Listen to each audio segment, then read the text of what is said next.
So we are working on releasing my first mixtape with the label since I've been signed. So I'm very excited. My project is going to be very versatile, very unexpected. It's going to give you so many different vibes. I mean, I'm going to have so many different vibes. I just want to put out like all of me, because everybody isn't just, one-sided. You have so many different feelings and emotions.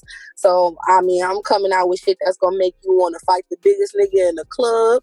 I'm coming out with shit that's going to make you want to just fall in love and just, put your player card away. I'm coming out with shit that's gonna make you want to go to the mall and spend about 4 racks on sex, like, just different vibes. Everybody, like they need that. I try not to stay in one lane, because I feel like I'm a multi-talented person. So I just feel like I don't want to stay in one lane because then that's going to drive the derogatory of my fans and my fan base to think, oh, one lane, So I'm coming crazy. We coming with 100 flows. And to mention, that's going to be one of my new songs on my album. So just know I got 100 flows. So we about to switch it up. So yeah, it's about to be crazy.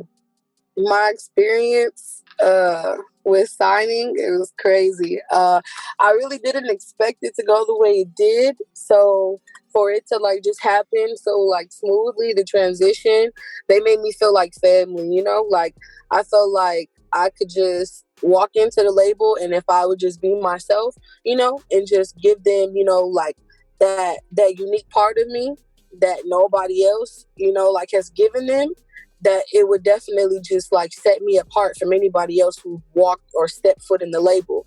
So they flew me out to LA, me and my manager, and I met with the president of the label, Joey Manda, and it was just crazy. Like they played my songs and, Joey was vibing out. And Joey asked me a couple questions. So I'm like, all right, you want to ask me a few questions? All right, now it's my time to ask you a few questions. So I pull out my school notebook and I did research on him. So I asked him 8 questions in particular. And on the first question, he was like, that is such a great question. And he just was hooked. Like I just pulled him in right then and there. So we just continued to have great conversation. And due to Corona, COVID was already like in the midst of the outbreak. So we were all still, elbowing and, dapping each other up. It was no hugs. But as soon as the trip was done with LA, I got a call from my A&R who works with Interscope. They had me in the studio that day before, in the studio all day. So I was super tired. So the next day, I get a call from my A&R from the label. It's like, how are you? And I'm like, I'm good. And he was like, I talked to Joey. He loves you. And I was just like, so it was just like one of those experiences because he's a really solid guy. He's not the type of guy to just really just, like just show you a lot of emotion. So it just felt very like humbling. It just felt so great. Like to just know that I can walk into a label, with people I don't know who don't have to give me this opportunity. And I was being myself and God just blessed me and put me in the hands with great people who are fortunate enough to see me and my talent and my potential and take me to the next level with it. So that whole deal was just crazy to me. It was great. It was like, it didn't feel real. And I just kept going. Like from that, I just took that and I just went with it. Like I just used it as my motivation. And I feel like a part of me is just like, I know I really could have just been like so nervous, but like I was just so like, calm, like just natural, like just going with the flow, like whatever happens. Like that was just my whole vibe with it. But yeah, my experience with the label, it was great. When I got my advance, the first thing I did was spend money on my family. I didn't spend money on myself for a minute.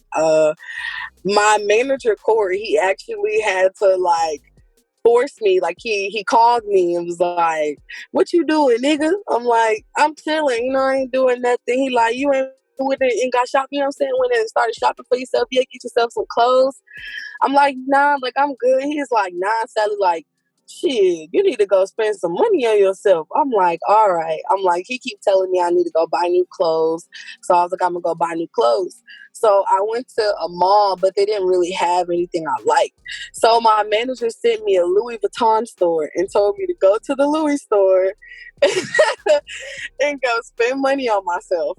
So I went to the Louis store and I spent 4 racks on a fucking purse. I spent like $200 on the phone case. I spent like 3 racks on some shoes. Oh no, the shoes were actually like a rack. And then I went to the Gallo. I went to Saks and I spent 4 racks. So like literally he was just telling me like, hey, spend money on yourself. And I'm just like, no. And then I finally just got the urge and I was just like, all right, I'll spoil myself just a little bit. So I went and I spent probably almost like $9,000 in total on myself. But before I even got the chance to really just like enjoy and spend money on myself, the first thing I did was give my mom money because she needed money. I gave my sister 7. I fed some of my friends who didn't have money back home because where I'm from, like, we broke. Like, you gotta hustle. Like, that's all it really is, you know? So, like, I got friends calling me, woo woo, Sally, like, I'm hungry, ain't no food in the fridge, cash app, and $200. Like, you know, it just be like that sometimes, especially when you come from nothing. So I just made sure I looked out for my people first and, you know, got myself situated after. So it was just that in a sense. So, yeah.